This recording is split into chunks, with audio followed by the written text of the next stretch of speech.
reprendre notre session.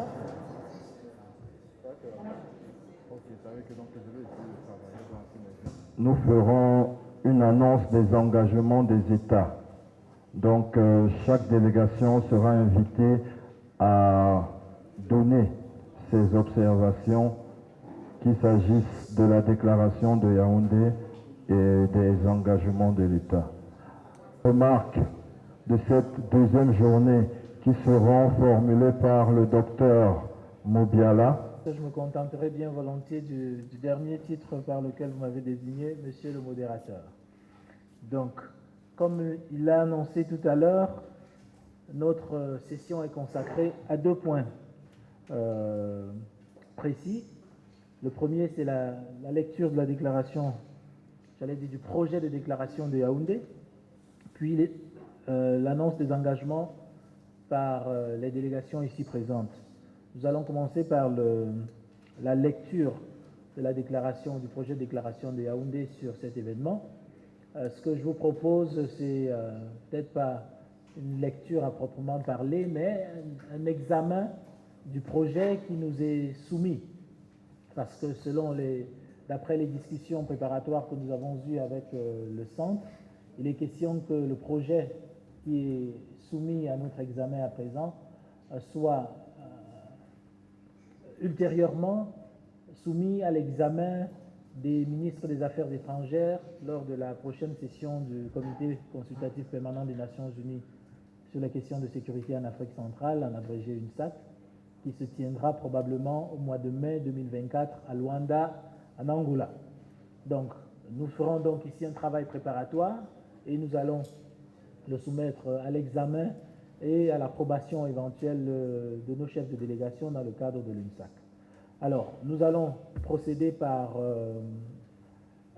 nous appuyant sur les écrans qui sont devant nous. Nous irons de section en section, selon celles qui nous seront affichées, et nous inviterons les différentes délégations de faire des observations éventuelles, s'il y en a, pour que le secrétariat en prenne note immédiatement. Par la suite, nous ferons une ultime révision de tous les textes pour nous assurer que les contributions des uns et des autres sont bien prises en compte. Mais si les contributions que nous avons sont des contributions substantielles, nous allons simplement vous référer auprès du secrétariat pour que diligence appropriée soit faite. Je voudrais donc inviter, merci, le secrétariat qui nous a déjà présenté le préambule. Je dois avouer que je ne vois pas assez bien ici, mais ce n'est pas bien grave. Je crois que nous sommes aux 3 premiers points. Est-ce qu'il y aurait une observation à ce stade du projet de délégation? Secrétariat, est-ce que vous pourrez éventuellement revenir sur le titre de la déclaration avant que... Voilà. Alors, est-ce qu'au niveau du titre, nous sommes d'accord? Y aurait-il une observation en ce qui concerne le titre, s'il vous plaît? Nations Unies pour les droits de l'homme et la démocratie en Afrique centrale dans le cadre du 75e anniversaire de la Déclaration universelle des droits de l'homme, en abrégé Déclaration de Yaoundé.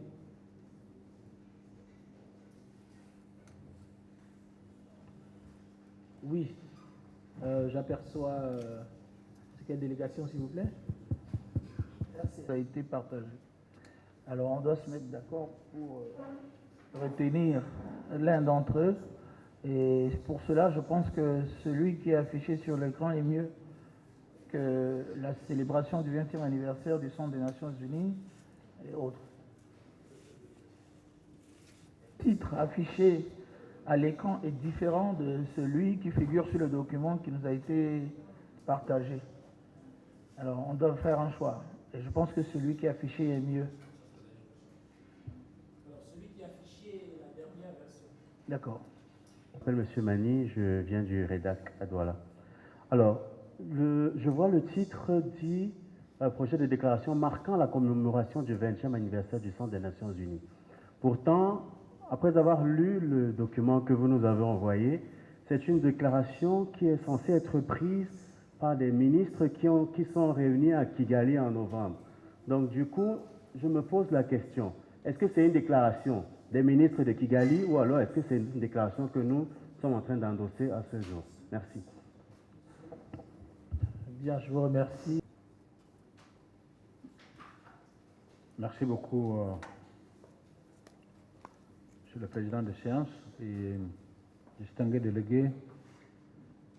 Je voudrais prendre à mon compte et présenter des excuses si c'est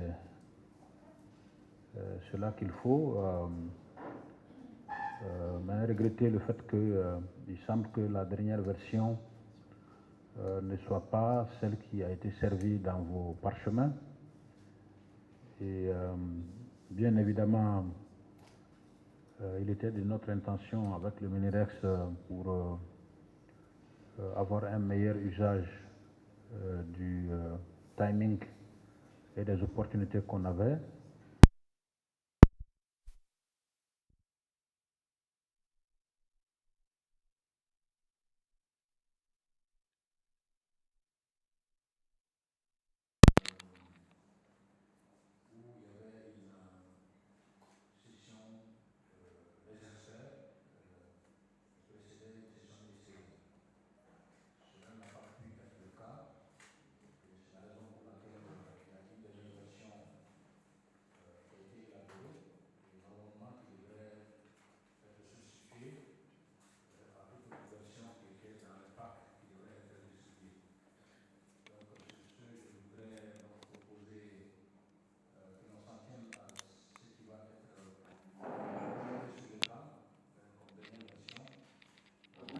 Les amendements qu'il faut et adopter par cette forme le projet de déclaration de Yaoundé. Merci.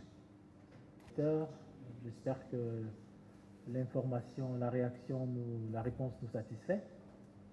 Donc nous devons plutôt considérer la version telle qu'elle est affichée. On part au débat, mais permettez que je fasse quand même une observation sur la célébration ou marquant la commémoration.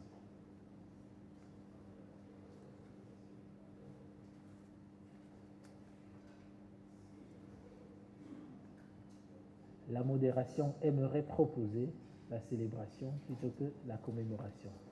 Je laisse cela à notre appréciation.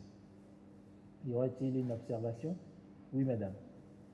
J'aurais souhaité à ce qu'on garde la commémoration du 20e anniversaire parce que quand on regarde les banderoles partout, c'est écrit dessus commémoration.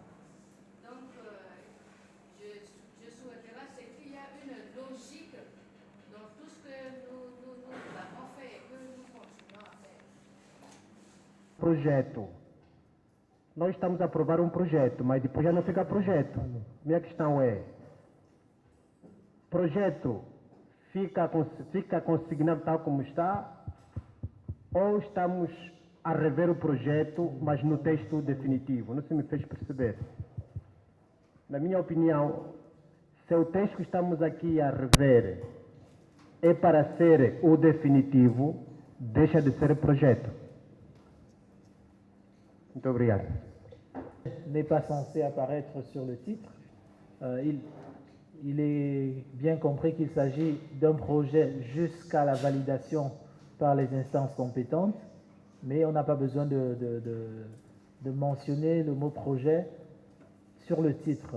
Donc, si vous n'y trouvez pas d'inconvénient, nous allons plutôt considérer que le document a pour titre « Déclaration marquant la commémoration du 20e anniversaire ».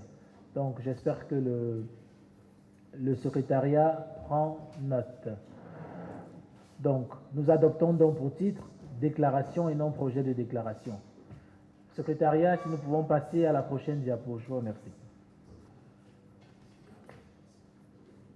Pas d'observation pour les 3 premiers points du préambule. Next.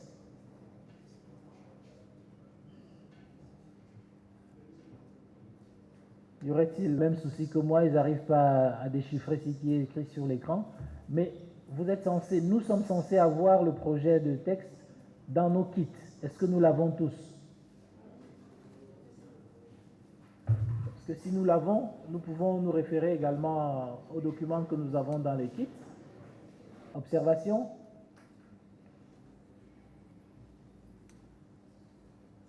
S'il n'y a pas d'observation, nous passons au corps du texte.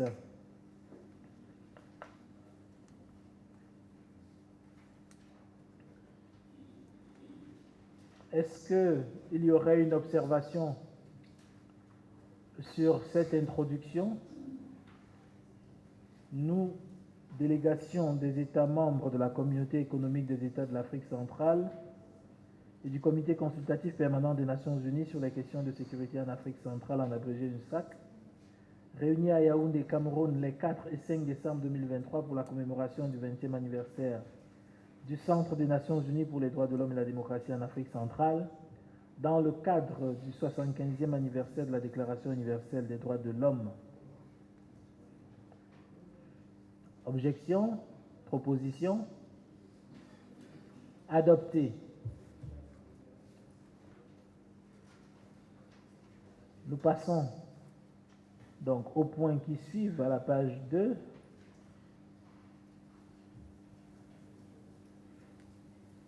Y aurait-il une observation? Oui, s'il vous plaît. Que le 15e anniversaire de la Déclaration universelle des droits de l'homme devra être marqué par des engagements. Je voudrais savoir si ça reste d'actualité, c'est-à-dire le futur, là. Si le futur qu'on a adopté là-bas, c'est-à-dire que cette déclaration était censée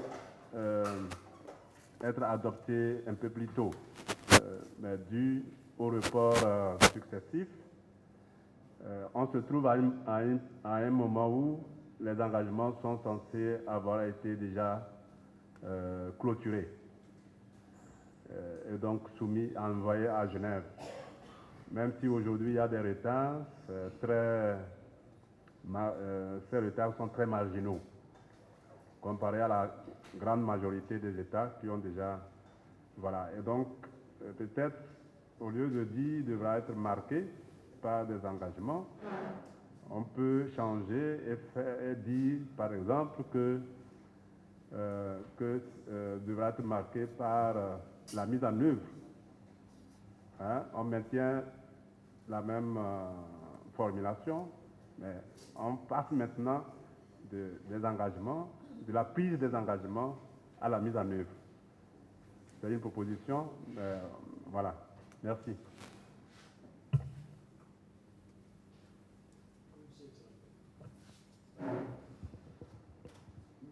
Magie, dont la proposition est compréhensible. Ce qu'il faut retenir aussi et qui est la démarche admise, c'est que tant que l'événement de haut niveau n'aura pas eu lieu les 11 et les 12, il est admis que la soumission et l'invitation à soumettre à prendre et à soumettre des engagements reste ouverte dans la mesure où c'est vrai que certains pays ont déjà fini, ont déjà soumis dans une plateforme, mais l'annonce solennelle mondiale est prévue selon un segment dédié de cet événement de haut niveau qui aura lieu les 11 et 12 décembre à Genève, avec des hubs de connexion dans toutes les régions du monde. Pour la région Afrique, ce sera à Nairobi, il en aura à Panama, à Beyrouth, à Bangkok, avec le choix laissé aux États de faire des annonces en live, directement le jour de l'annonce mondiale solennelle des engagements. Donc je pense qu'à ce titre-là, cette formulation peut certainement être admise comme telle, et en laissant la porte ouverte aux États qui ne l'ont pas encore fait, de penser à le faire et surtout de faire en sorte que on ne ferme pas péremptoirement la porte au moment requis pour l'annonce solennelle mondiale de ces engagements. Merci. Merci, Monsieur le Directeur, mais je voudrais revenir sur la préoccupation de l'intervenant précédent. Dans l'opportunité d'utiliser le futur devra être marqué. Je reviens à vous dans un instant, s'il vous plaît. Donc, j'aimerais proposer une formule qui ne remette pas en cause l'explication que vous venez de donner, Monsieur le Directeur, qui serait celle-ci, par exemple, prenant acte des engagements, initiatives et gestes volontaires forts en faveur des droits de l'homme pris dans le cadre du 75e anniversaire de... ça reste ouvert. C'est-à-dire on prend acte des engagements qui sont déjà faits, on prend acte des engagements qui seront faits. Je pense que ça nous évite l'embarras du temps verbal.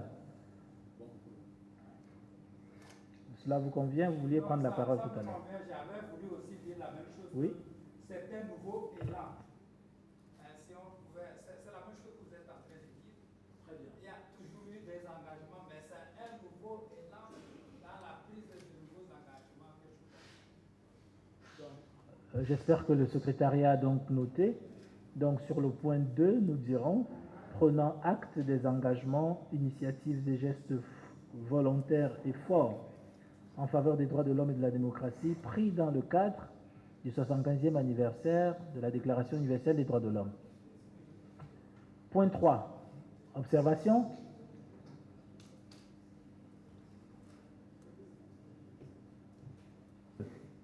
Donc prenant acte, nous ajoutons juste prenant acte et on relie avec la fin du point des engagements, initiatives et gestes volontaires et forts en faveur des droits de l'homme et de la démocratie, pris dans le cadre du, et on revient sur la première phrase du point, du 75e anniversaire de la Déclaration universelle des droits de l'homme. Attribution.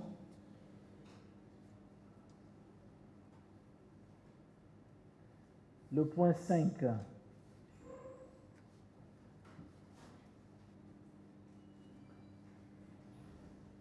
Le point 6.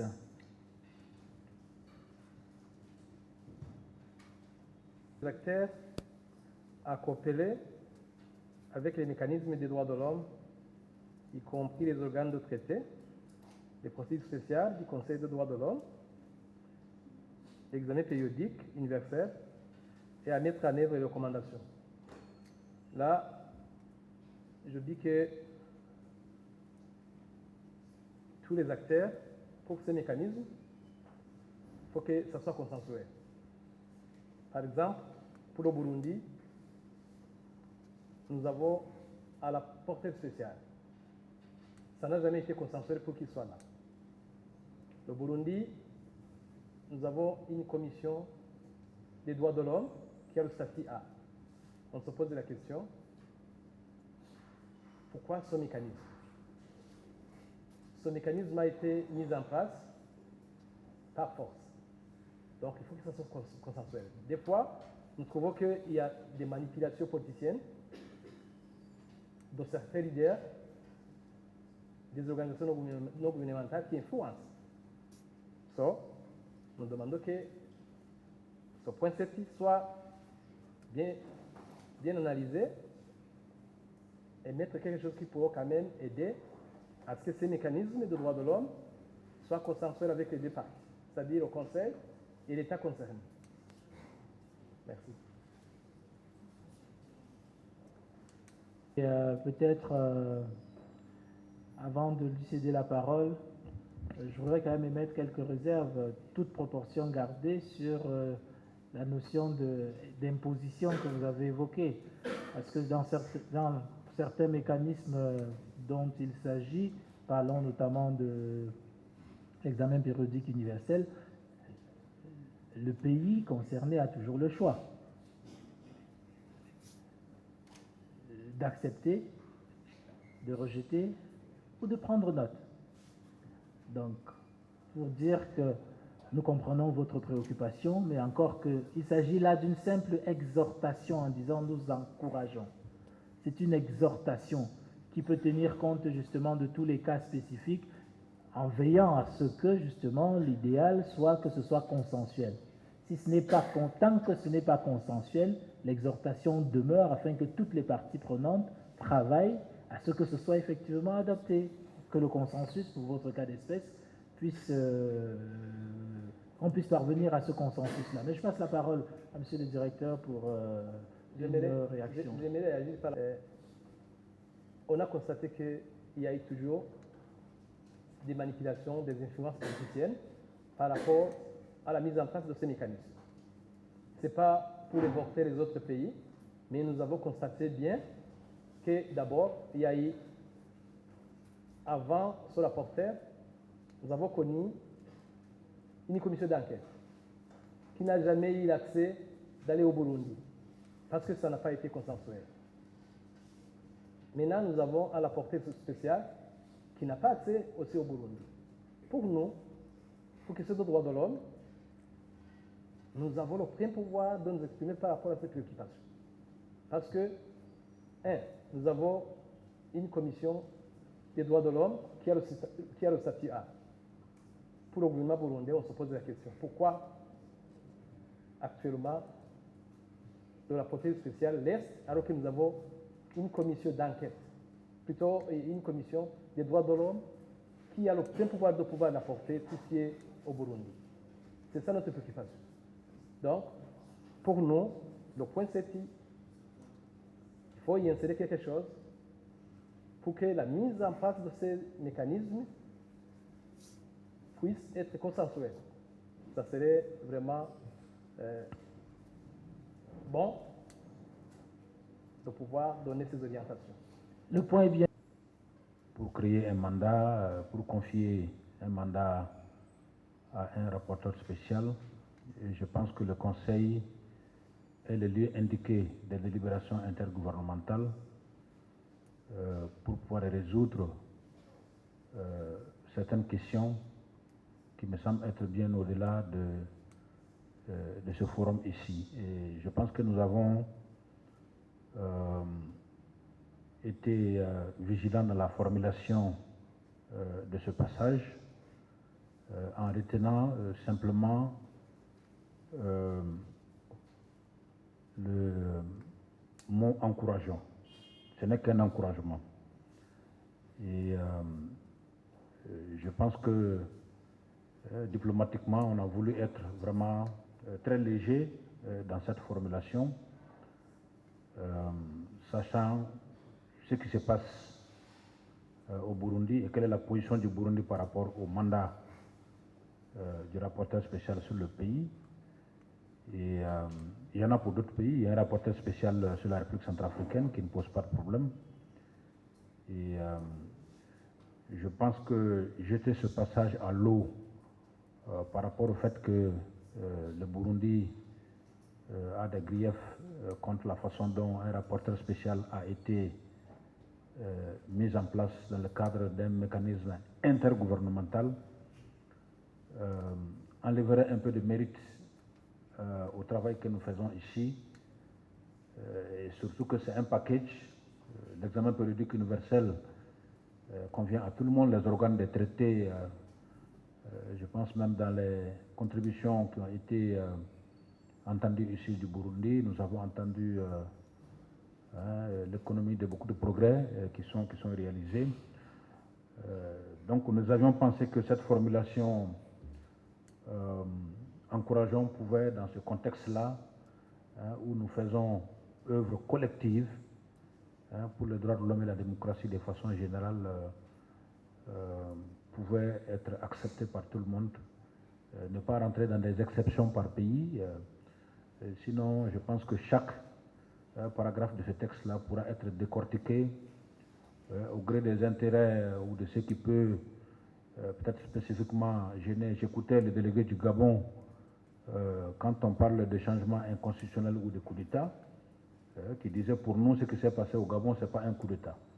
Je viens de Unsak, chez le docteur où vous étiez, où le ministre des Affaires étrangères du Gabon était, où dans le cadre global de la délibération des États, on a pu utiliser de tels termes sans vouloir dire qu'on stigmatise le Gabon ou qu'il y a quelque chose qui vise spécifiquement le Gabon.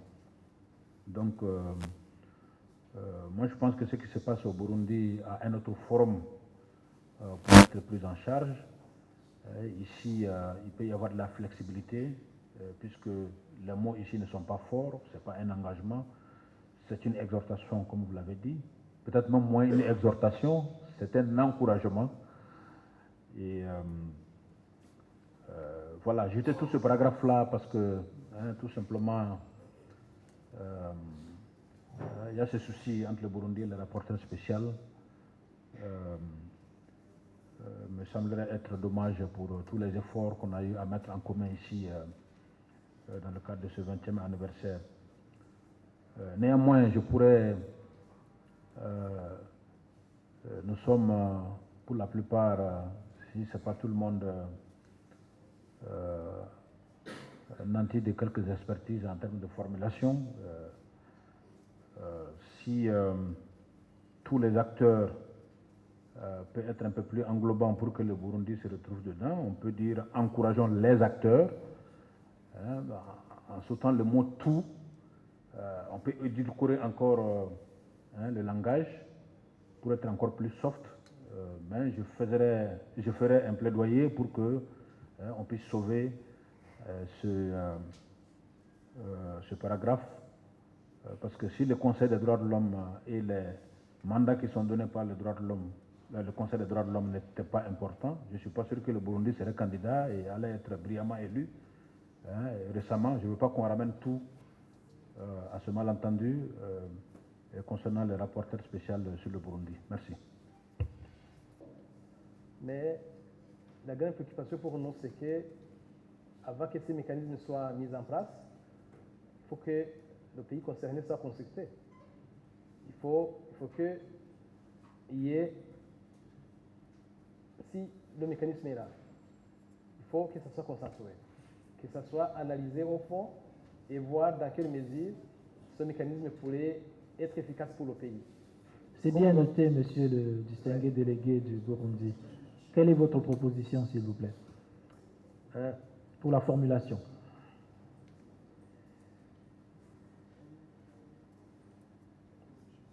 Là, sur le point ceci, encourageant tous les acteurs de coopérer avec les mécanismes des droits de l'homme, convenus entre le Haut Commissariat des droits de l'homme et le pays concerné. Vous voulez bien répéter, s'il vous plaît? Pardon? Vous pouvez reprendre, s'il vous plaît?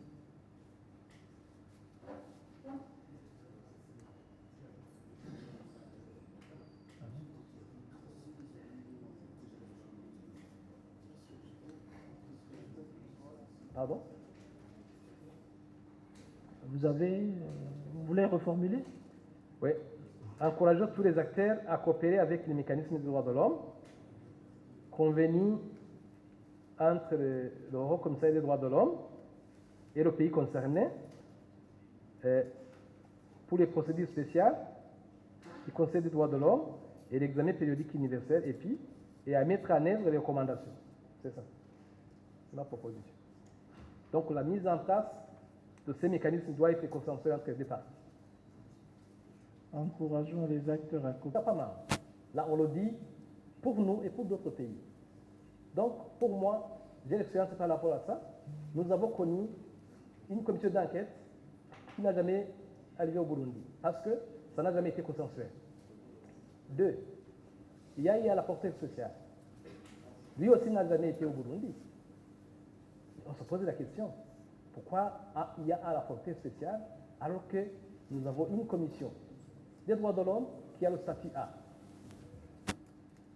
Alors, sans vouloir en faire une question strictement nationale, okay,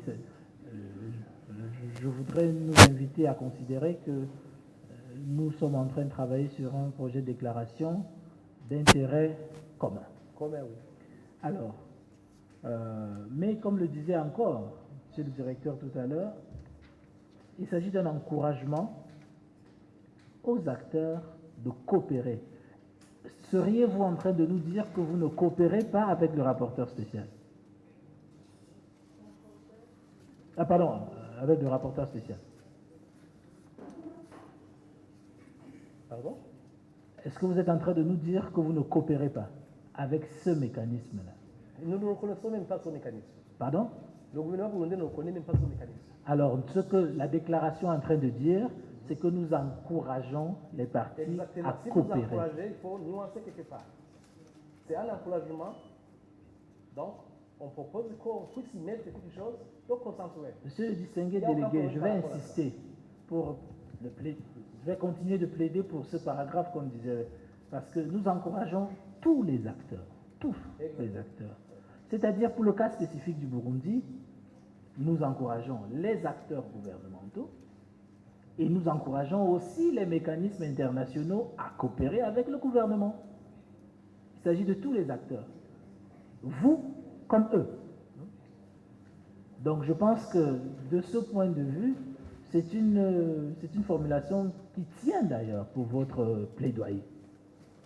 Parce qu'elle ne concerne pas une partie spécifique. N'imaginez pas qu'il s'agit de demander au Burundi, seul, au gouvernement du Burundi, seul, de faire des efforts de coopération avec les autres parties. Mais l'inverse l'est aussi. Moi, je pense qu'avec ces mécanismes, Oui. c'est vraiment, si on cautionne ça, Oui. c'est un mauvais précédent, parce que nous avons réalisé,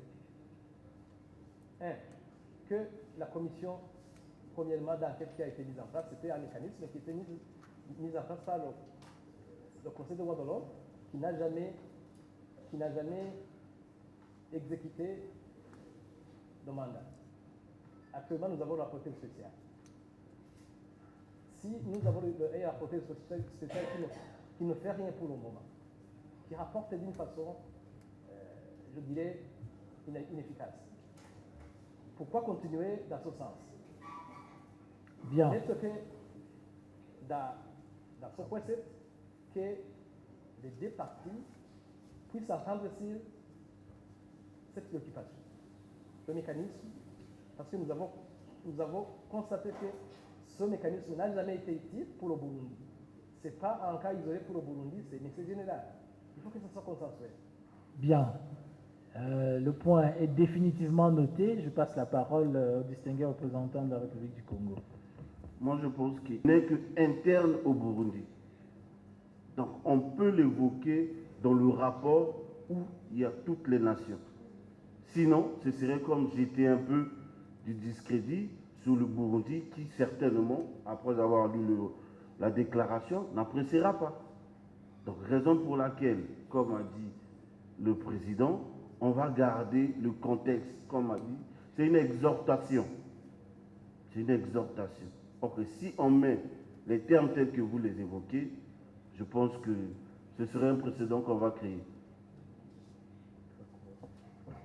Dans le sens de ce que le Burundi est en train de soulever comme question. En République centrafricaine, nous avons eu ce cas. Je pense que je parle sous le contrôle de mon collègue qui est chargé de mission en matière de droits de l'homme au ministère de la Justice. La MINUSCA, le secrétaire général des Nations Unies, nomme un expert indépendant qui vient en République centrafricaine. Il va sur le terrain, il mène ses enquêtes, il fait sortir un rapport. Et ce rapport, parfois, est publié sans pour autant être, disons, présenté aux autorités du pays. Et la République centrafricaine a élevé les voix pour dénoncer ce cas. Parce que, vous savez, c'est un problème de souveraineté d'un État.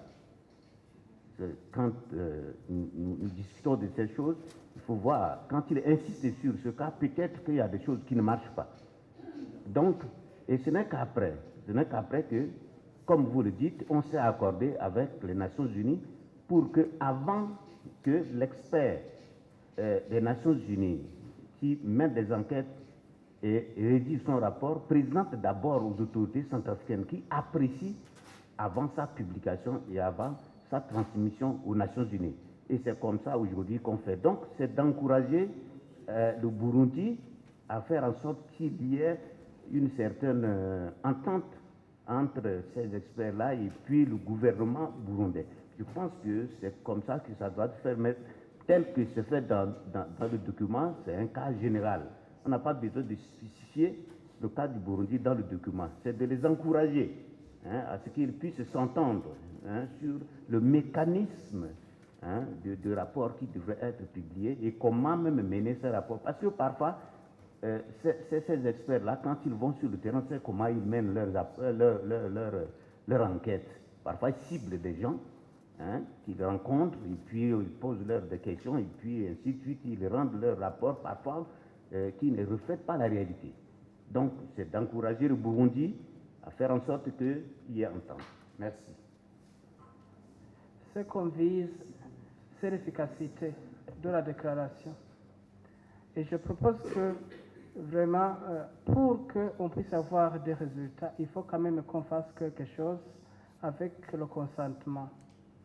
Ce que je propose, c'est qu'on insère juste 2 mots. Après, donc, encourager tous les acteurs à coopérer avec les mécanismes des droits de l'homme, alors on ajoute les 2 mots et de les établir d'une façon consensuelle, virgule, donc y compris les organes de traité, ainsi de suite. Merci. Je ne souhaitais pas davantage prendre la parole sur ce sujet, bien que je comprenne la préoccupation du distingué délégué du Burundi, Monsieur le Président, de la Commission. Je pense que ce qui est proposé est assez gênant, au moins pour 2 raisons. Un, comme je l'ai rappelé, le Burundi vient d'être brillamment élu au Conseil des droits de l'homme.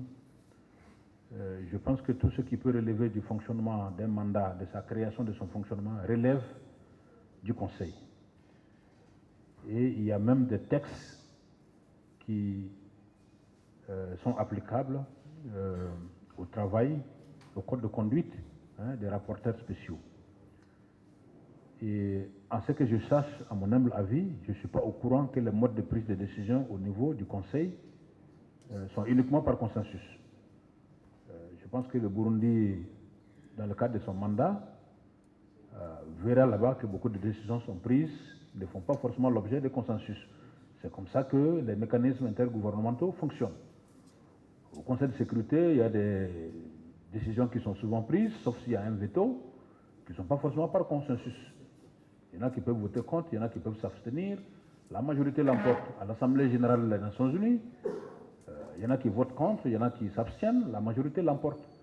Et le Conseil des droits de l'homme, c'est exactement pareil. Donc, moi, je pense que ce n'est vraiment pas pertinent qu'on ajoute le mot consensuel ici, ou qu'on cite le Haut Commissariat. Le Haut Commissariat n'est qu'un mécanisme des Nations Unies, n'a aucun pouvoir, ce n'est pas un organe délibérant intergouvernemental. Et voilà, donc moi je pense qu'en parlant ici dans la globalité, on ne vise pas du tout le Burundi, on invite tous les acteurs, on encourage à de la coopération. Je pense que tout le monde peut trouver son compte dans cela, sans vouloir sortir de la couverture comme si c'est X ou Y qui était expressement visé. Merci. Je voulais aller dans le même sens que le directeur. Nous comprenons parfaitement le souci qui est posé par l'honorable délégué du Burundi, mais j'aimerais également qu'on précise que parce qu'il évoque le cas de rapporteur spécial. Les mécanismes au niveau des Nations Unies, il y en a plusieurs. Ça, c'est d'une part. Et d'autre part, l'exemple que le délégué centrafricain a donné tout à l'heure est justement un exemple de la coopération, c'est-à-dire de ce qui est la volonté d'encourager à coopérer. Moi, je suis de la RDC. Nous avons le Bureau conjoint des Nations Unies aux droits de l'homme, qui est là comme le bureau qui représente le commissariat des Nations Unies aux réfugiés. Il y a un rapport qui est fait mensuellement ou de manière régulière. Et effectivement, aujourd'hui, avant de publier le rapport, le directeur du bureau conjoint nous envoie le rapport pour que nous puissions en prendre connaissance avant publication. Et donc, c'est quelque chose qui ne se faisait pas avant, mais que le gouvernement, l'État, a sollicité de la part du bureau conjoint pour que justement nous évitions d'avoir par moment des informations qui ne reflètent pas la réalité. C'est la même chose quand je parlais, et effectivement on parle d'encourager tout acteur à coopérer.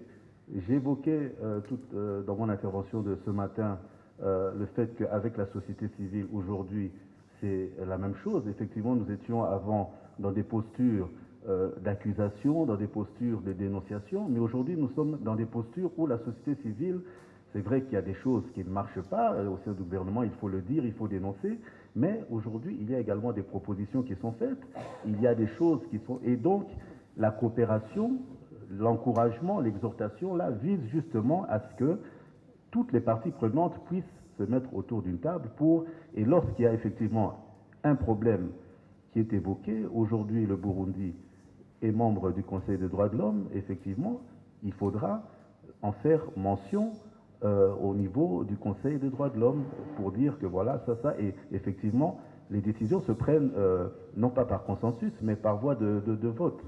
Et donc je pense que le fait de dire encourageons ne porte pas, je pense, atteinte en tout cas à la préoccupation qui a été posée par nos frères burundais, je pense.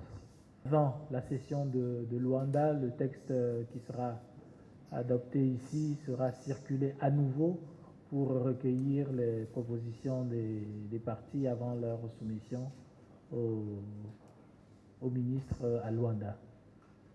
Donc, si vous n'y trouvez pas d'inconvénient, nous allons passer au point 8. Observation. Point 10.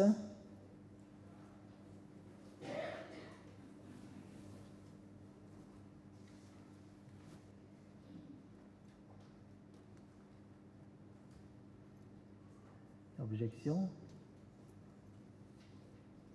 En le priant de mentionner dans les rapports qu'il présentera sur les activités du centre les mesures prises. La présente déclaration.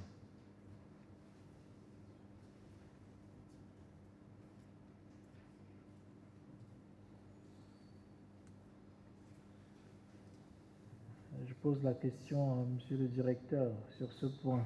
Que ce soit préambulaire ou substantif, certainement peut-être qu'on pourra dire félicitons le haut commissaire des Nations Unies aux droits de l'homme pour sa coopération fructueuse et le prions pour maintenir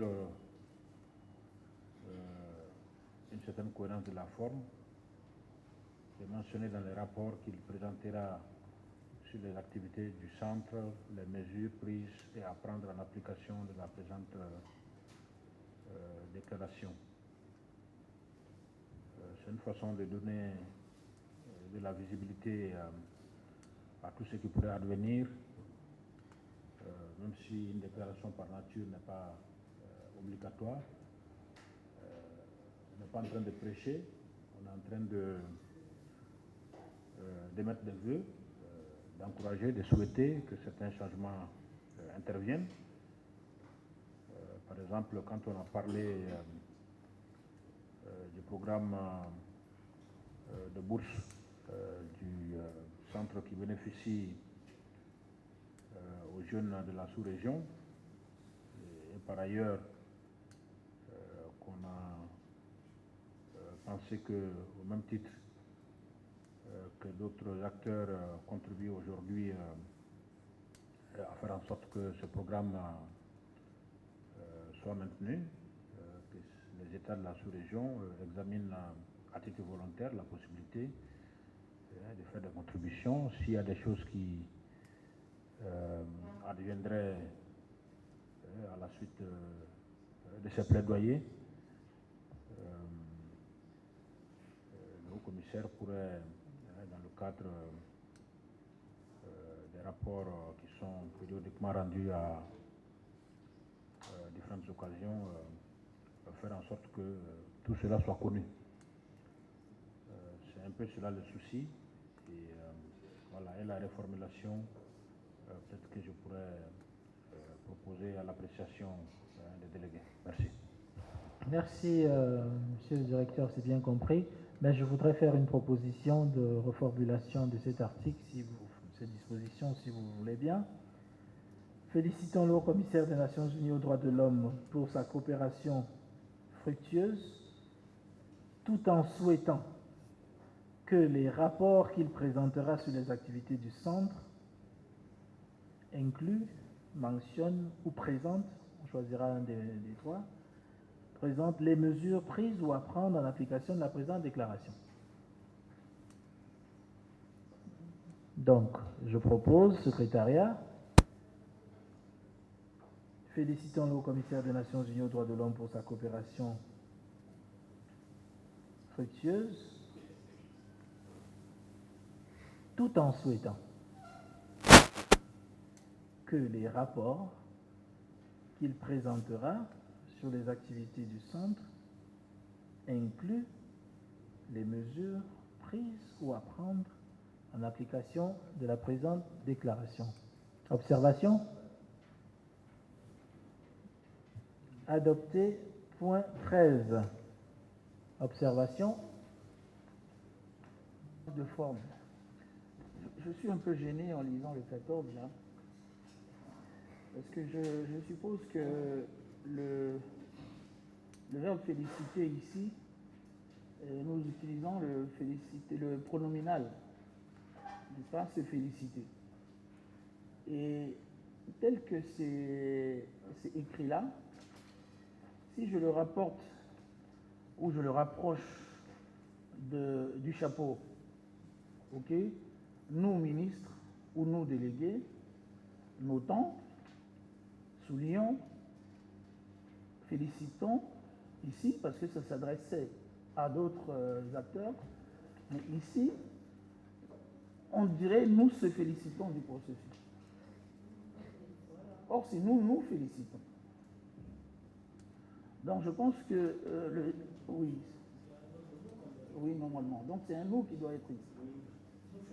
Oui, s'il vous plaît. Donc, au point 12, au lieu de félicitons,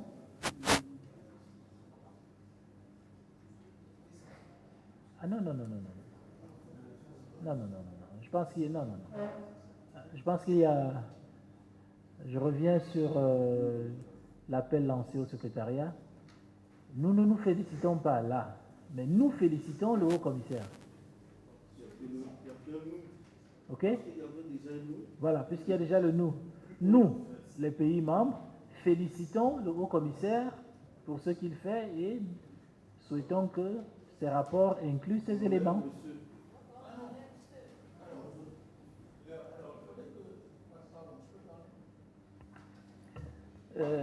Il faudrait qu'on, enfin dans la formulation initiale, on a mis ce. Parce que on s'est dit que c'est le pronominal qu'on veut utiliser ici. C'est pour ça qu'on a mis ce. Sauf si c'est pas le pronominal. Non, en fait, il est au numéro 14, en fait. Pardon? Il est au numéro 14, ce n'est pas le même numéro. Donc, il y a erreur sur le numéro. Il est déjà au numéro 14. Oui, c'est le 14, effectivement. Le modérateur? Non, mais on était au 12 là. Non, ils sont au numéro 12, pas 14. Mais non, c'est vous qui ne suivez pas, mes chers collègues. Non, non, demandez-lui. Vous pouvez lire toute la... Oui. Non.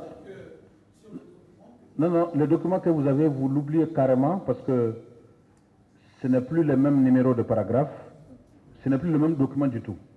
Ce qui est 14 dans le document que vous avez en face n'est pas le 14 qui est sur le tableau. Et la formulation que vous avez dans votre papier n'existe plus dans la version que nous sommes en train de revoir.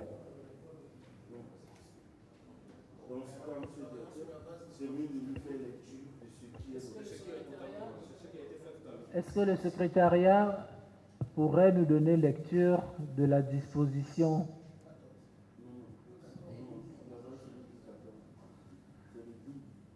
Alors, monsieur le distingué représentant, c'est la RCA ? Vous pourrez... Se félicitons du processus d'adoption, d'appropriation et de mise en œuvre de la stratégie sous-régionale de prévention et de lutte contre le discours de haine et du mandat donné au Cameroun à cet effet.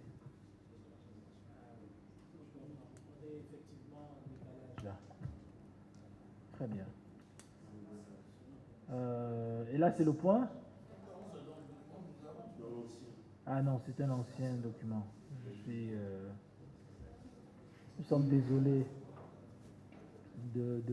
d'observer cela. Alors, je veux rapidement retrouver à quelle disposition cela renvoie dans le nouveau... Ça a été supprimé. Oui, je vois. Oui. Dont les délégués disposent, non, peut-être pas la version la plus actualisée. Nous nous en excusons.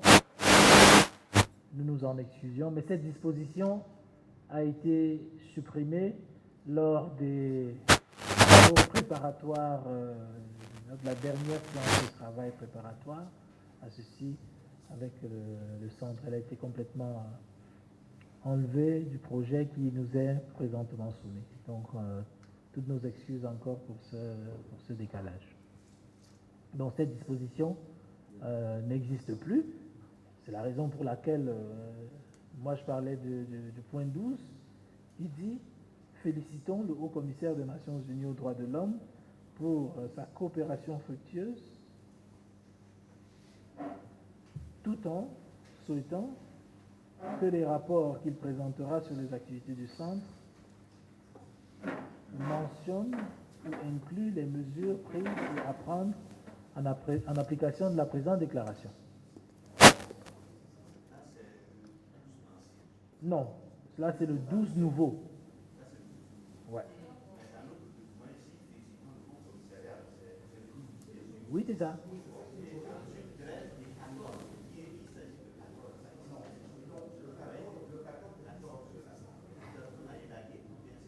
Non, il y a un 14, mais qui n'est pas ce qu'il dit là. Oui. Attendez, le 14 nouveau, c'est celui-ci. Invitons les États de l'Afrique centrale. Vous l'avez?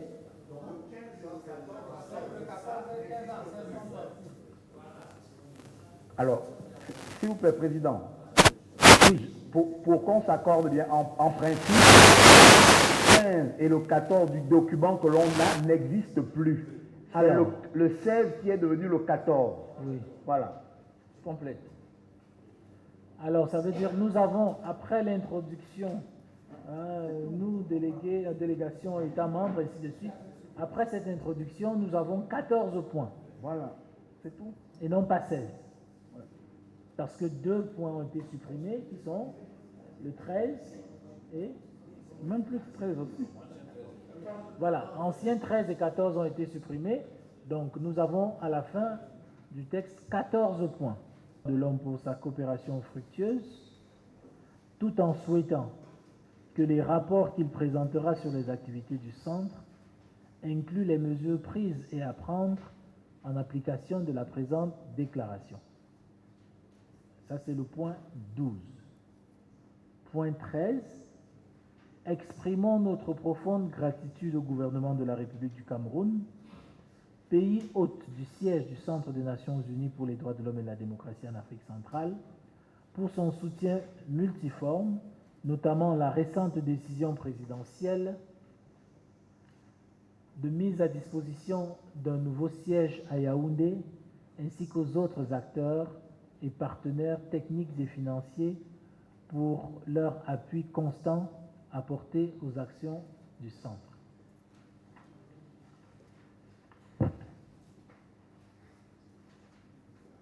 Sur ce point 13,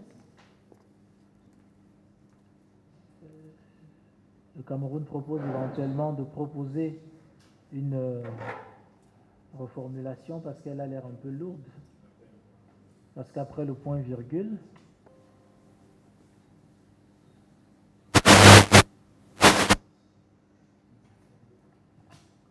est-ce qu'il est possible d'éclater cette disposition en deux dispositions? Je pense que le premier point 13 peut s'arrêter à Yaoundé, siège de Yaoundé, et puis on commence un autre article, une autre disposition. Pardon? Oui? En fait, on peut le scinder de sorte que le premier s'adresse à l'État du Cameroun Voilà. et le second aux partenaires. Donc, en point 15 nouveau, je propose, sous réserve de meilleure formulation, exprimons par ailleurs notre reconnaissance aux autres acteurs et partenaires techniques et financiers pour leur appui constant apporté aux actions du centre.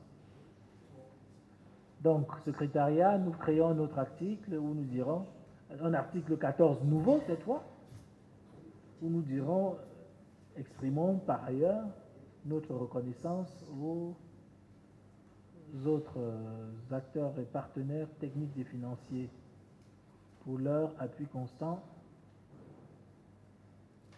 aux actions du centre. 15 nouveaux maintenant. Invitons les États de l'Afrique centrale, je crois qu'on aura le même problème que le futur simple que nous avons eu tout à l'heure. Invitons les États de l'Afrique centrale et les autres acteurs à participer activement à l'événement de haut niveau prévu le 11 et 12 décembre 2023 à Genève,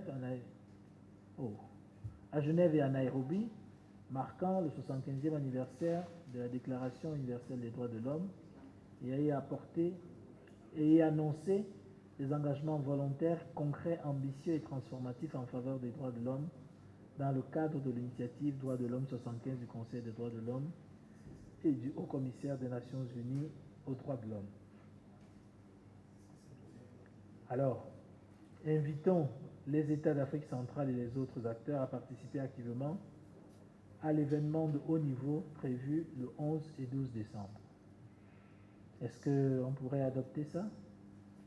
S'il vous plaît. Oui, nous pouvons adopter ça, monsieur le modérateur, ce d'autant que la préoccupation exprimée dans le deuxième est prise en compte au début. Parce que nous avions, je crois, au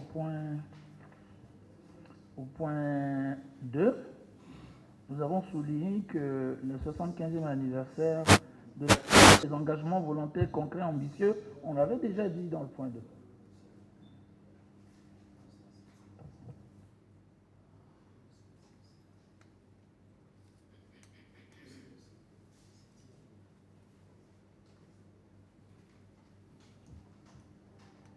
Nous adoptons ça ainsi, on laisse tomber cet article, étant donné que la préoccupation est prise en compte déjà plus haut. Oui, je vous passe la parole.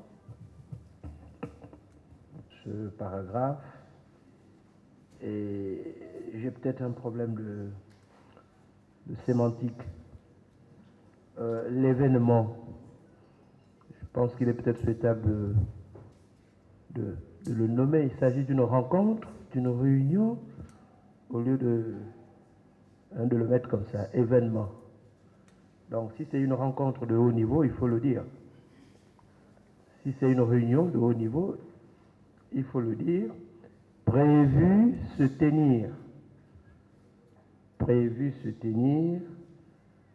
à Genève et à Nairobi. Est-ce que Cette rencontre se tiendra simultanément ou alors événement l'un après l'autre, simultanément. Voilà, donc événement, je ne suis pas très partant, mais on peut marquer la rencontre prévue se tenir. Donc, simultanément, les 11 et 12 décembre 2023 à Genève et à Nairobi. Voilà la compréhension que j'avais de ces quelques mots. Et voilà, c'était tout. Merci.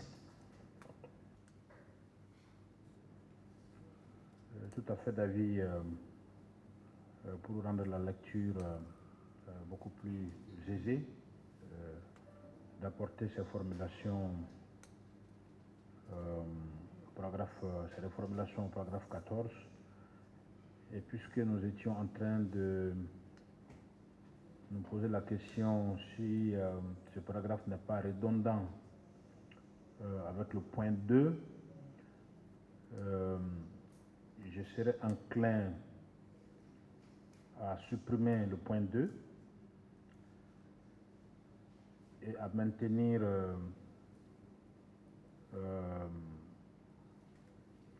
ce point 14 qui était devenu maintenant 15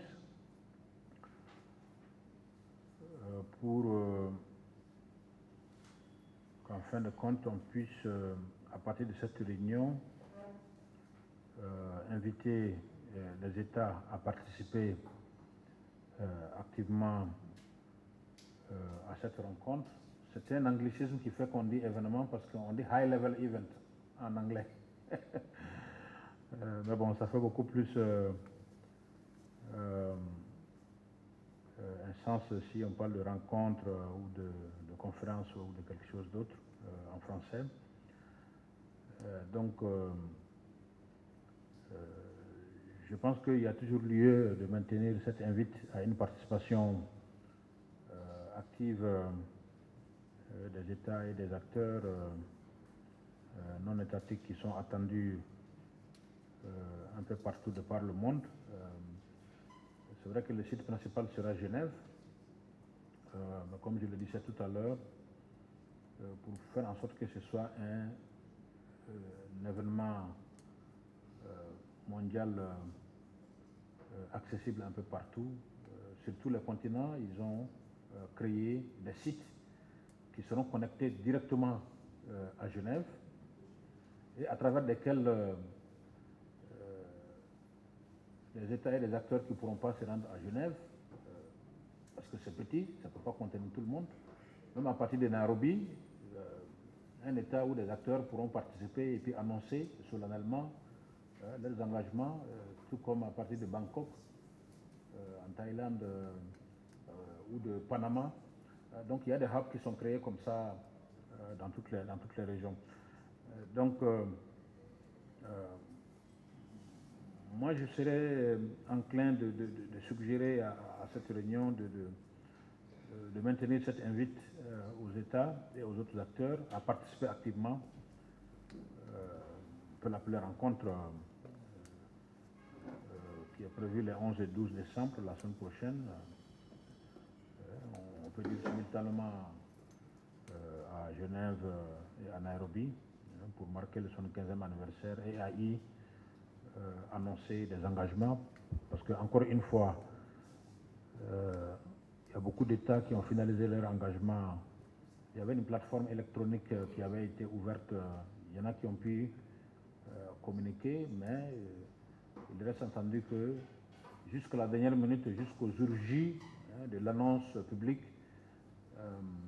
la possibilité est laissée aux États et aux autres acteurs de venir faire connaître leurs engagements. Donc, voilà un peu la préoccupation que je voudrais soulever, marquant ma préférence pour garder ce paragraphe, bien entendu, si cela convient au délégué de cette réunion. Merci. Cela convient-il au délégué? Oui, monsieur. Son Excellence, Monsieur le directeur du centre, je suis tout à fait d'avis. Donc, après le segment Déclaration universelle des droits de l'homme et à y annoncer, je pense qu'on peut reformuler. On peut dire, par exemple, au cours, si on maintient le terme événement, on pourra dire au cours duquel, si on maintient la reformulation de l'expression rencontre au cours de laquelle les États seront invités à décliner, pourquoi pas, à décliner leurs engagements volontaires. Au cours duquel, si l'on maintient événement, au cours de laquelle, si l'on maintient rencontre, les États seront invités à.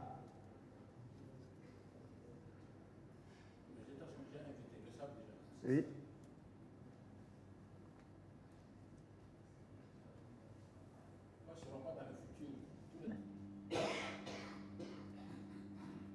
Donc, je suggère que nous maintenions événement pour rester dans la continuité de l'expression en anglais, event. Distingué représentant de la RCA, vous avez demandé la parole tout à l'heure. Oui, en fait, c'est pour abonder dans le même sens que le directeur et vous-même. Tous les documents officiels que le secrétariat du Haut-Commissariat a commencé à envoyer depuis le début aux États a utilisé le terme événement de haut niveau, la traduction française. Donc le terme officiellement utilisé, c'est événement. Nous conservons le terme événement, mais nous aimerions proposer notamment que nous enlevions un des adjectifs là et à y annoncer des engagements volontaires, concrets, ambitieux. Parce que le qualificatif ambitieux, il est vraiment ambitieux. Donc, et il peut être... par contre, transformatif, oui. Donc, je suggère que nous enlevions le qualificatif ambitieux. Si cela est oui.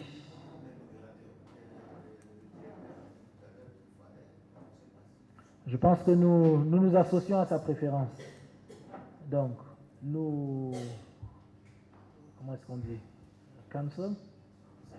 Nous supprimons le point 2 et puis nous conservons le point 14. Ça veut dire que... Pardon? Oui, oui, bien sûr. Bien sûr. Bien sûr. Donc nous supprimons le point 2. Nous conservons le point 14, mais nous restons à 14, puisque nous avons ajouté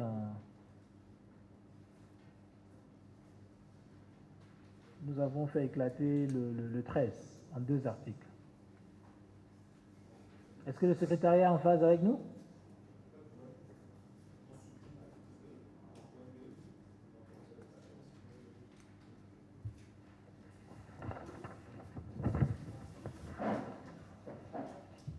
C'est bon? Secrétariat? On peut considérer que le 2, c'est soulignons que le 75e... Attends, c'est ça?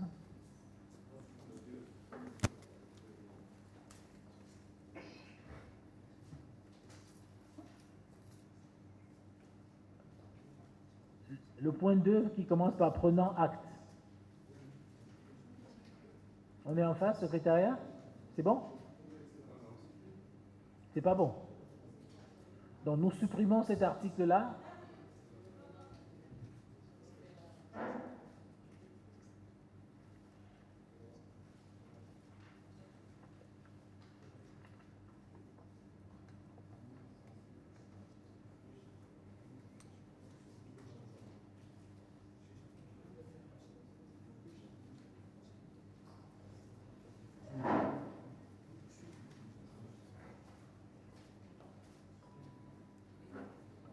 Nous y sommes? Oui, monsieur. Juste une question. J'aimerais savoir, lors de la présentation de cette déclaration à Luanda, est-ce que la première mention aura encore tout son sens? C'est-à-dire, invitons les États à participer. Non. Article 14.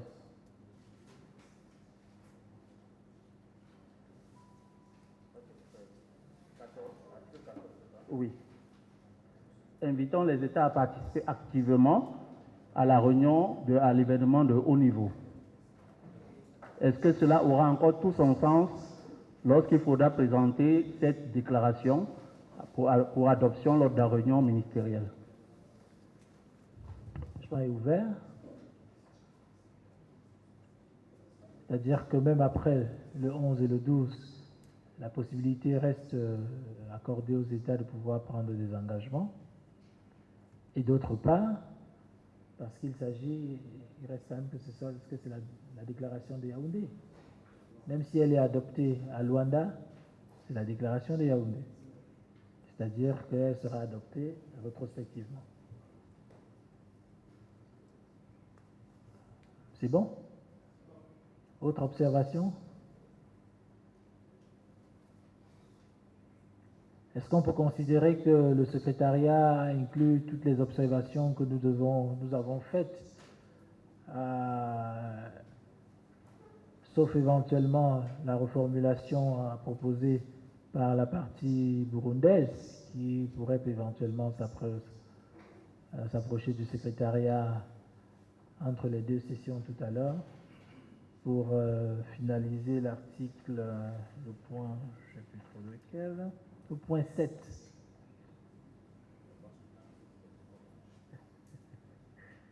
Secrétariat, ça va? Très bien. Je crois que nous avons pris beaucoup de temps pour cet exercice. Nous considérons que notre déclaration, j'allais dire notre délégation, notre déclaration est provisoirement adoptée.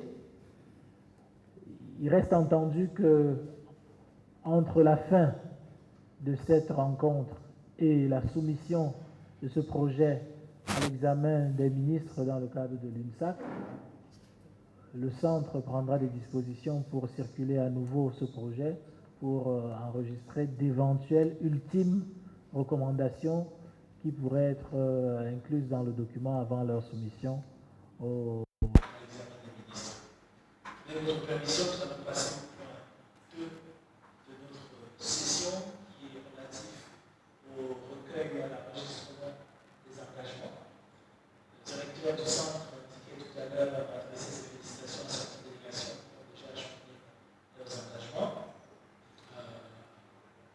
Peut-être pour gagner du temps, je voudrais simplement proposer que nous prenions acte des délégations qui ont déjà transmis leurs engagements et éventuellement que les autres délégations se rapprochent du secrétariat éventuellement pour transmettre leurs engagements, ou s'il y a des observations particulières sur la procédure de transmission d'une délégation, on devrait peut-être faire passer, on lui passera la parole pour faire valoir son point. Donc j'aimerais, je ne sais pas si le directeur a peut-être une observation avant que nous ouvrions cette autre session. Merci beaucoup, Monsieur le Président.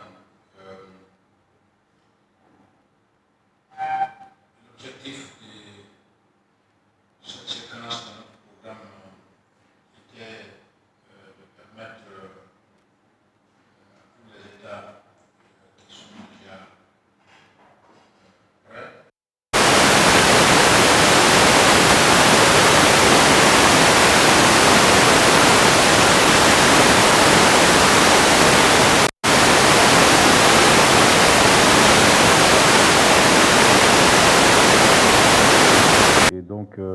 étant donné que nous l'avons fait, je propose de vous en donner connaissance.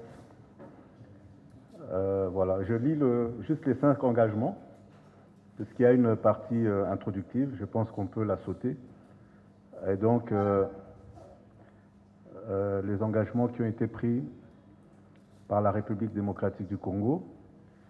La République démocratique du Congo réaffirme son engagement à coopérer avec le Haut-Commissariat aux droits de l'homme, le Conseil des droits de l'homme et les organes de traité, ainsi qu'avec l'Union africaine et ses mécanismes en vue de renforcer la promotion et la protection de tous les droits de l'homme. Elle s'engage à intensifier ses contributions à l'émergence d'un nouvel ordre mondial au sein duquel les valeurs partagées de respect des droits et de la dignité des personnes et des peuples, ainsi que la solidarité internationale favorable au droit, au développement, à la paix et à la durabilité environnementale.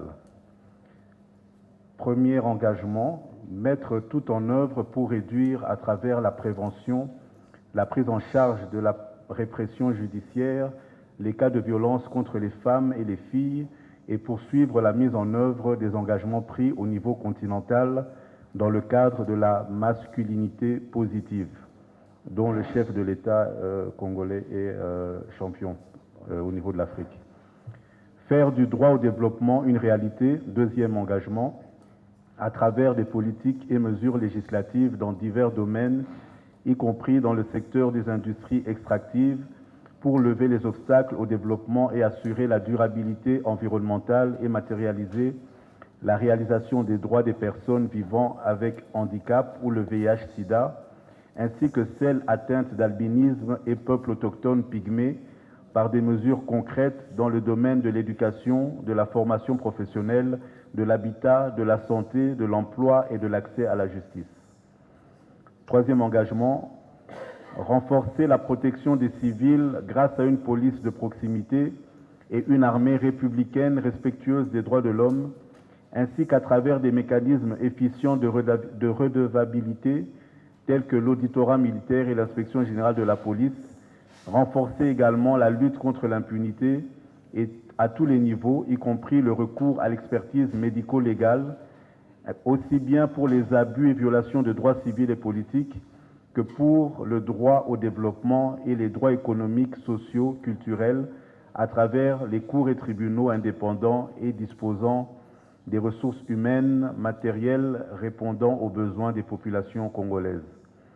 Quatrième engagement, promouvoir la justice transitionnelle à travers la mise en œuvre de la politique nationale de justice transitionnelle sur toute l'étendue de la République démocratique du Congo et soutenir activement la redynamisation de l'entité de liaison des droits humains qui est l'unique cadre de concertation et de collaboration impliquant les acteurs nationaux et internationaux œuvrant dans la promotion et la protection des droits de l'homme. Et enfin, cinquième engagement, renforcer l'espace civique à travers la protection des droits des défenseurs de l'homme et des journalistes, l'appui aux organisations et associations communautaires engagées dans l'inclusion et la participation des femmes et des jeunes dans les initiatives visant la promotion de la paix, de la cohésion sociale, le développement local et la protection de l'environnement en République démocratique du Congo. Voilà. Merci beaucoup. Nous félicitons la République démocratique du Congo pour ces 5 engagements. J'aimerais juste appeler l'attention de toutes les délégations de se rassurer que les engagements qui sont dits transmis sur la plateforme le sont effectivement. Parce que selon certaines informations, tous les engagements qui seraient transmis ne le sont pas effectivement. Donc j'invite toutes les délégations à se rassurer. Je passe la parole au directeur. Nous avions souhaité, lors de nos assises ici, recueillir aussi ces engagements pour pouvoir faciliter leur transmission et éviter des surprises de dernière minute, parce que nous savons que les différents États ont souvent eu à mettre énormément d'efforts dans l'organisation de dialogue au niveau national, de concertation pour arriver à formuler ces engagements. Donc le secrétariat se tient à votre disposition pour Ce n'est pas des documents confidentiels pour compiler tous ces engagements et s'assurer que ça va arriver à bon port. Et ces engagements sont utiles aussi, comme je l'ai rappelé à Kigali, à nous ici, pendant que nous travaillons sur notre nouvelle stratégie sous-régionale pour l'année prochaine.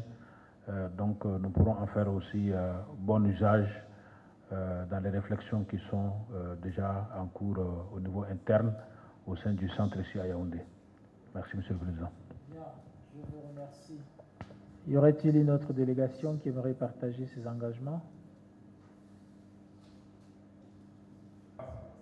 Pour prendre ces engagements, le processus, il y a eu 2 réunions stratégiques entre le coordonnateur résident et le ministre de la Justice pour convenir d'organiser le dialogue national. Au niveau, entre le ministre de la Justice, le coordonnateur résident, la présidente de la Commission nationale des droits de l'homme, le secrétaire général du ministère de la Justice, et j'ai eu la chance de participer à cette réunion. Donc, cette réunion stratégique a orienté comment le dialogue national va être organisé.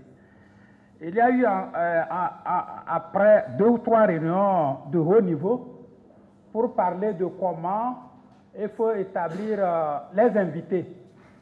Ils ont décidé qu'ils auront 50 à 60 personnes de haut niveau. La lettre d'invitation a indiqué que ça doit être au niveau managérial, c'est-à-dire que c'est les décideurs, au niveau de la présidence, au niveau de la primature, au niveau du ministre coordonnateur du gouvernement, les institutions de la République, les ONG devaient envoyer les premiers responsables ou ceux qui sont au rang décisionnel, pas des chargés de programme. Un comité technique stratégique a été mis sur pied pour élaborer la matrice des engagements,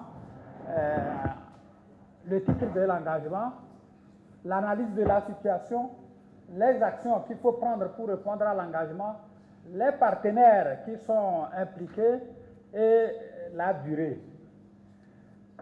De même, ce comité technique stratégique a élaboré comment ça va se faire des groupes de travail sur la répartition en groupes de travail. Le 13 novembre, la réunion du dialogue était ouverte sous la présidence du ministre de la Justice et du coordonnateur résident. Toute la journée, le ministre de la Justice et ils sont restés pour suivre les travaux en commission, les discussions en commission. Même les sujets les plus délicats, j'y travaille depuis 3 ans. Les sujets que je pensais qu'on ne peut pas aborder facilement étaient sur la table. Donc, un groupe travaille sur les droits civils et politiques, un groupe travaille sur les droits socio-économiques et culturels, un groupe travaille sur les questions de genre et groupes vulnérables, et un groupe travaille sur la protection. Chaque groupe de travail devait, à la fin, proposer 2 engagements ou 3 engagements. Et chaque groupe devait faire l'analyse et dire pourquoi cet engagement-là est prioritaire par rapport à un autre. Quand on est venu à la plénière, on avait à peu près 14 engagements. Il fallait donc prendre 5 engagements sur les 14. C'était pas facile, mais c'était des discussions ouvertes. J'ai beaucoup aimé les discussions sur les droits civils et politiques, ou des questions les plus difficiles, comme les questions sur les questions de liberté d'expression, de liberté de presse, des médias, d'associations, ont été posées sur la table, y compris les partenaires comme les ambassades qui étaient là, qui ont soulevé ce genre de questions en présence du gouvernement. 5 plaiges, le premier plaige, qui sont complètement diversifiés et non seulement sur un seul chapitre. Le premier plaige sur les questions de justice, pas ce qu'on fait de façon classique, mais ce qu'on doit faire différemment. Ils ont dit renforcer leur système judiciaire et sur la justice rétroactive et puis la justice, les questions de médiation. Ça, c'est le premier plaige. Le deuxième plaige, pourquoi ils ont choisi ça? Ils ont expliqué tous les problèmes qu'ils ont dans une colonne. Le deuxième engagement, c'était sur le plan d'action nationale des droits de l'homme combiné avec le plan business et human rights. Ils ont aussi expliqué qu'est-ce qu'ils ont fait dans le passé par rapport à ça, qu'est-ce qu'ils veulent faire dans ça et le faire différemment. Le troisième pledge était sur les questions de stratégie. Ils ont une stratégie nationale de développement, NST1, transformation, stratégie de développement. Ils ont dit que le prochain plan stratégique pour 2024-2028 sera sensitif aux droits de l'homme. Parce qu'ils veulent coupler les questions de développement avec les questions des droits de l'homme. Et ils vont mettre les indicateurs des droits de l'homme dans ce plan d'action stratégique. Et ils vont prendre comme tool de monitoring de ce plan stratégique les Human Rights Based Approach pendant l'élaboration et pendant le monitoring. Ça veut dire que et les Nations Unies et le gouvernement doivent travailler dans ce sens-là que le nouveau plan stratégique de développement sera Human Rights sensitive. Ce qui est plaisant, c'est que le quatrième pledge est sur les questions humanitaires. Ce qui est un peu différent. Le quatrième pledge, c'est contribuer à la solution des problèmes de migration, d'asylum seekers et des réfugiés. Ils ont fait l'analyse de tous les problèmes sur les trois secteurs. Je ne veux pas développer. Ils ont dit qu'ils vont travailler sur ça, que tout le monde les aide. Et mes collègues des Nations Unies qui travaillent dans le domaine humanitaire, comme le HR et comme ont applaudi. Le dernier pledge, et c'est étonnant, c'est sur les droits civils et politiques. La question a été largement débattue et ils ont accepté de faire la réforme de tout ce qui concerne le fonctionnement des médias. Quels sont les problèmes sur le fonctionnement des médias avec les nouvelles méthodes d'information? Quels sont les problèmes qu'ils veulent résoudre dans toute cette dimension? Ils ont catalogué ça. Alors, j'ai fini par dire que tout récemment, le ministère de la Justice a écrit au coordonnateur résident pour lui dire qu'il veut, déjà le ministre va les présenter le 12. Le ministre de la Justice va voyager pour les présenter. Mais il veut déjà un dialogue pour la mise en œuvre. Quelles sont les stratégies pour la mise en œuvre de ces engagements? Et nous, les Nations Unies, on a déjà, je consulterai Caro et Genève pour qu'on leur propose des stratégies de mise en œuvre. Je voulais m'arrêter là et dire que la leçon que j'ai tirée, je pars à la retraite le 31 décembre, de tout le temps que j'ai commencé par travailler, je me suis rendu compte que nous faisons les choses, nous ne faisons pas bien. Il faut maintenant le changer. Je parle à mes collègues des Nations Unies. Quand nous sommes dans des pays, il faut créer les conditions d'ouverture pour ces genres de dialogue. J'ai beaucoup appris. J'ai fait 3 ans et quelques mois au Rwanda. Ces préparations du dialogue national m'ont permis de revoir une nouvelle dimension du pays. Et pour les prochaines planifications, si je restais encore dans le pays, je ferai autrement. J'invite mes collègues des Nations Unies qui sont là pour qu'ils créent des espaces de dialogue avant d'entamer les planifications et ne pas rester dans nos bureaux pour dire qu'avec ce pays, je veux travailler dans ce domaine-là. Il faut écouter les nationaux, il faut créer les conditions de dialogue. Je pense que si on fait les dialogues, il faut les répéter et je félicite le nouveau haut-commissaire qui a eu cette idée-là de créer ce cadre-là. Maintenant, les portes sont ouvertes. Il faut que d'année en année, chaque 2 ans, qu'on fasse les dialogues nationaux avant de faire les planifications stratégiques. Merci beaucoup. C'est peut-être le modèle de saisir déjà la partie onusienne pour solliciter un échange, j'allais dire un accompagnement en termes de stratégie de mise en œuvre. Je suppose que les différentes délégations ont également pris note de cette proposition-là, qui pourrait nous être utile à tous. Je ne sais pas s'il y avait une autre délégation qui aimerait partager, je crois voir la République du Burundi. Tous les partenaires en matière des droits de l'homme se sont réunis justement pour pouvoir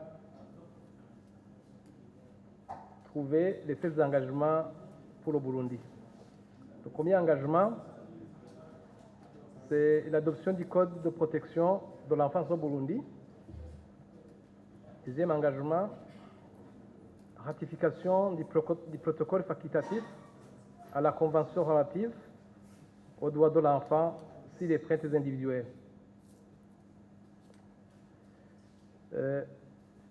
Troisième engagement, adoption et opérationnalisation de la stratégie de l'intégration des sinistrés et inclusion des peuples autochtones au Burundi. Quatrième engagement, procéder au désengorgement des prisons.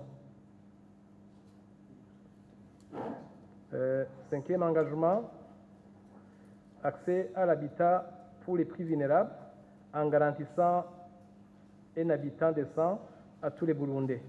Distinguer les différentes conditions urbaines et communautaires.